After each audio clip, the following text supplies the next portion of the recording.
যত যাই করুক আমি একটা কথাই বলবো, হয় ছাপ্পা মেরে আর ইভিএম চুরি করে ছাড়া ওরা কখনোই জিততে পারে না। হ্যাঁ দিদি, তুমি ঠিক বলেছো, একদম ঠিক। আমি তোমার সঙ্গে একদম সহমত। মমতা বন্দ্যোপাধ্যায়ের সাথে থাকুন, পাশে থাকুন। কি দিদির পাশে থাকবো আমরা? এ ভাই, একে কেউ হসপিটাল নিয়ে যাবো ভাই, এর মাথাটা হয়ে গেছে খারাপ। বিজেপি কোনদিন ছাপ্পা মারেও নি আর মারবেও না। এবিএম মেশিন চুরি করে ওগুলা বিজেপি করে না, ওগুলো টিএমসির লোকই করে। প্রমাণ দেখাবো তোমাকে, দাঁড়াও দেখাচ্ছি, নাও দেখো তুমি। প্রমাণ দাও। সব কটাকে সাসপেন্ড করবো, একদম সাসপেন্ড করবো, সব কটাকে সাসপেন্ড করবো, পুরো বন্ধ। ইভিএম ভাই সাহেব দেখ লিজিয়ে, ইভিএম ব্লক কিয়া বিজেপি का। প্রমাণ পেলা এবার? নইলে আগে থাকতে ওরা এত গ্যারেন্টি দিয়ে কি করে বলে? আর আগে থেকে কেন বলছে? আগে থেকে বলছে কারণ একটা মনে কনফিডেন্স আছে, কারণ সবাই তো আমরা বিজেপিকে ভোট দিচ্ছি না। এই পশ্চিমবঙ্গে যত লোক আছে সব বুঝতে পারে যে কে কেমন, তো সেজন্য সব বিজেপিকে এবার বেশিরভাগ ভোট দিয়েছে। তোমার মতো নির্লজ্জ বেহায়া মানুষগুলো শুধু দিবে না। তুমি একটা মেয়ে হয়ে কোন হিসাবে তুমি টিএমসি সাপোর্ট করছো? মমতা তো বলেই দিয়েছে সন্ধ্যার পরে মেয়ে ছেলে বেরোতে পারবে না। তো তুইও তো একটা মেয়ে ছেলে, তুই আবার কোন হিসাবে বলিস যে মমতাকেই সাপোর্ট করে? ভোটের 15 দিন 20 দিন আগে থেকে হুমকি দেয়, বলে যায় প্রধানমন্ত্রী এখানে সে বলে যায় যার মাইতে এটা হবে ওটা হবে, এই করব সেই করব। ওরা নিশ্চয়ই সেই কারসাজি করবে। এটা বিজেপির লোক ধমকি দেয় না, টিএমসির লোকই ধমকি দেয়। এটাও দেখা দিচ্ছি, নাও দেখো। প্রমাণ দাও। আমি অমিত শাহকে বলবো 4 তারিখ বাংলায় থাকবেন আপনি, 4 তারিখ দেখা হবে। 4 মাইতে কে ধমকি দিছিল সেটা তুমি দেখে নাও।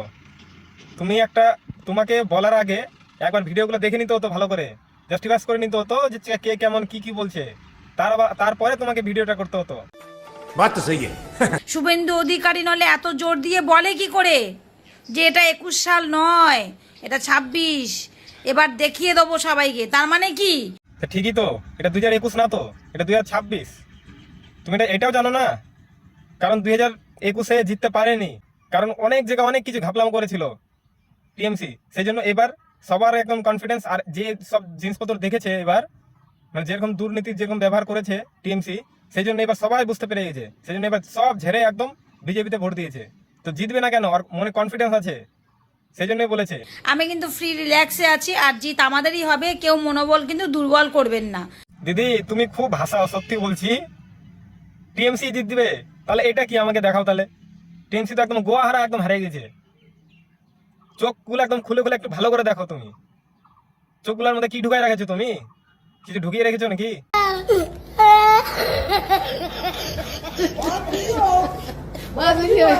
আর সে যেই আসুক একটা কথাই মনে রাখবেন, আপনি একজন মেয়ে হয়ে একজন মেয়ের পাশে দাঁড়িয়ে আছেন।